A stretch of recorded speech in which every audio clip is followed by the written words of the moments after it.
What's going on, everybody? Good afternoon. We've got some Seattle Seahawks breaking news. We actually learned a pretty decent amount from the coaching staff today regarding injuries. I'm going to hold most of that discussion for a later video when we actually get the practice report. But I do want to go ahead and jump on this thing that just came down about 10 minutes ago. Go ahead and address it because it's a little bit surprising and it's, I'd say, more than a little bit significant. So, per many sources, I've got Dugar's tweet on the screen here. The Seahawks have put safety Rayshawn Jenkins on injured reserve, probably because of the hand injury that he's had in a wrap or cast or whatever it is these last 2 weeks. So he is now out for at least a month.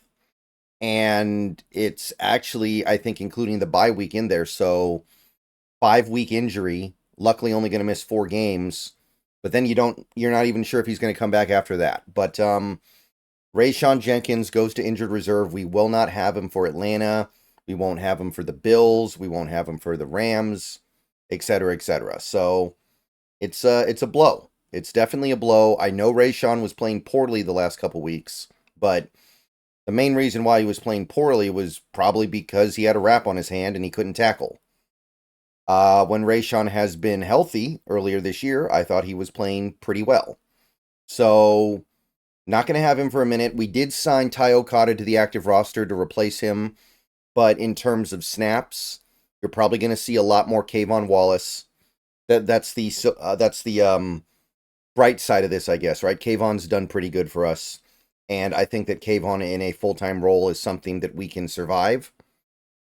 And maybe you see a little more Kobe Bryant and maybe a little bit of Ty Okada. I think that would be pushing it, but we have to remember we have other defensive back injuries we're dealing with right now. So it's possible that when you add in Rayshawn being out to the other players that may miss some time here, may miss at least one more week, maybe that ends up pushing Kobe to play corner. And then you do maybe need Okada to play a little bit at safety. We also signed Eric Garor, or Garor, I don't know how to pronounce that last name, to the practice squad. So that's obviously somebody that replaces Okada down there. But yeah, Rayshawn, get better. Need you out there. I still think that Rayshawn's a pretty good player. I think most of his struggles recently can be pinned on the injury, which hopefully now he has a chance to move past. But this isn't really the news that we needed right before a game against the high-flying Atlanta Falcons offense. So, yeah, nothing to really say there except it sucks, and I hope he gets better. At least he'll have the opportunity to get better now without having to play football every week. But, yeah, there were plenty of other injury updates. Just to go through it real quick here. Again, I'm going to save most of this discussion for a later video. Murphy is expected to practice today. Trey Brown will not. So it sounds like Murphy will play this week. The fact that it was so kind of there was a finality about the Trey Brown discussion implies to me that he probably won't.